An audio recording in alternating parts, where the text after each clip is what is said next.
Tenth class बेटा, आज का टॉपिक हमारा है सोप एंड डिटर्जेंट। बड़ा ही इंटरेस्टिंग टॉपिक है, बड़ा ही इम्पोर्टेंट टॉपिक है। अक्सर एक बड़ा क्वेश्चन जो है इस टॉपिक का आपका पेपर में आ जाता है। अच्छी तरह से समझना भी है बेटा, इसको अच्छे से लर्न भी करना है।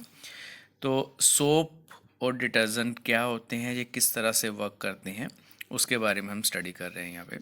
बेसिकली सोप जो है वो सफाई के लिए यूज़ करते हैं, हाथों में, बॉडी में, या फिर कपड़ों की अगर आप धोने की बात करते हो तो वहाँ पर हम सोप को इस्तेमाल करते हैं। उसका कारण ये है कि जो डर्ट पार्टिकल होते हैं वो ज़्यादातर ऑयली होते हैं नेचर में, और ऑयल तो पानी के साथ घुलता नहीं है। और इसी वजह से अगर हम पानी के साथ कपड़े धोते हैं या हाथ धोते हैं तो उस सिचुएशन में जो है आपके हाथ में से जो डस्ट पार्टिकल जो हैं, जो डर्ट है, वो निकलती नहीं है बाहर।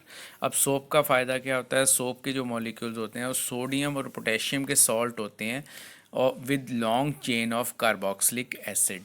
तो ऐसी सिचुएशन में क्या होता है, उसका जो आयनिक एंड होता है उस वो पानी के साथ अट्रैक्ट करता है आसानी के साथ, और जो उसका जो कार्बन की चेन होती है वो ऑयल के साथ अट्रैक्ट करती है। यहाँ पे सिंपल अगर ये बात कर सकते हो कि आपका जो मॉलिक्यूल है सोप का, उसके दो पार्ट्स होते हैं।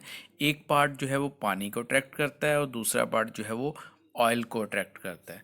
तो ऐसी सिचुएशन में आपके पास कुछ इस तरह से मिसल्स बन जाते हैं। अब यहाँ पर क्या हो रहा है कि जैसे सेंटर में आप देखोगे कि ऑयल का ड्रॉपलेट है, जिसके साथ जो है सोप का मॉलिक्यूल का जो कार्बन चेन है वो उसके साथ जुड़ जाती है, और जो सोडियम प्लस या सोडियम आयन जो है उसका जो पार्ट है वो दूसरी तरफ अटैच हो जाता है। तो इस तरह से एक फॉर्मेशन बन जाती है। अब सोडियम जो बाहर की तरफ है वो तो पानी के साथ अट्रैक्ट हो रहा है, जो दूसरा एंड जो है सोप मॉलिक्यूल का, वो डस्ट पार्टिकल या ऑयल के साथ जो है वो अटैच हो गया है। तो ऐसी सिचुएशन में आप जब पानी के साथ इसको वॉश करोगे, रिंस करोगे, तो इस हालात में जो है पानी, सोडियम क्योंकि पानी के साथ अट्रैक्ट करेगा, वो पानी की तरफ जो है बहकर निकल जाएगा, और अपने साथ जो है वो डस्ट पार्टिकल जो उसके दूसरे एंड के साथ सोप के जुड़े हुए हैं, वो डस्ट पार्टिकल भी बाहर की तरफ निकल जाएंगे। तो ये इस तरह से एक प्रोसेस है जिस वजह से जो है डस्ट पार्टिकल जो है वो पानी के साथ बह के बाहर निकल जाते हैं। आप बेसिकली ये कह सकते हो कि सोप जो है वो एक सेंटर में ऐसा काम करता है कि एक तरफ से पानी को पकड़ लेता है और एक तरफ से ऑयल को पकड़ लेता है। जब हम एक खुले पानी में, ज़्यादा पानी में अगर हम इसको हाथ धोते हैं तो इसके साथ जो है वो सोप तो बाहर निकलेगा ही, सोप के मॉलिक्यूल्स तो निकलेगा, और अपने साथ जो है ऑयल या डस्ट पार्टिकल को भी बहा के ले जाते हैं। तो ये एक प्रोसेस है कि हाउ सोप वर्क। तो इस चीज़ को बेटा आपने स्टडी करना है। उसके बाद अगर हम बात करते हैं डिटर्जेंट, तो डिटर्जेंट में क्या होता है, कई बार क्या होता है कि जो सोप है वो आसानी से जाग नहीं बनाता है, या अच्छी तरह से, जिसको आप कहते हो ना खारा पानी, तो खारे पानी में जो है वो अच्छी तरह से काम नहीं कर पाता। तो ऐसी सिचुएशन में हम क्या करते हैं, डिटर्जेंट का यूज़ करते हैं। तो डिटर्जेंट में क्या होता है, डिटर्जेंट्स आर जनरली अमोनियम और sulphonate salt of long chain carboxylic acid.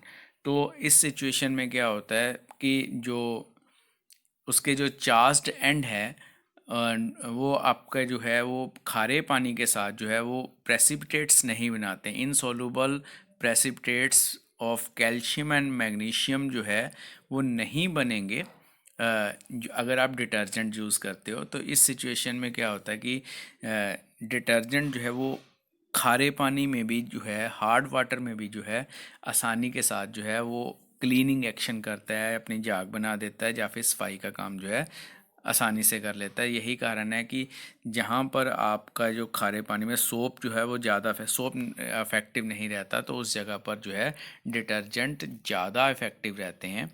तो ये थोड़ा सा डिफरेंस रहेगा कि अगर क्वेश्चन आ जाता है कि what is the difference between soap and detergent, तो सोप जो है वो खारे पानी में अच्छे से काम नहीं करता, बट डिटर्जेंट जो है वो खारे पानी में भी अच्छी तरह से काम कर लेता है। तो बेटा इस टॉपिक को अपने बुक में से पढ़ लेना है। इसके साथ रिलेटेड क्वेश्चन भी आते हैं, तो क्वेश्चन जो है वो हम अपनी नेक्स्ट क्लास में करेंगे। तो अभी इस जो है बुक का जो टेक्स्ट पार्ट है उसको आपने रीड करना है अच्छे से।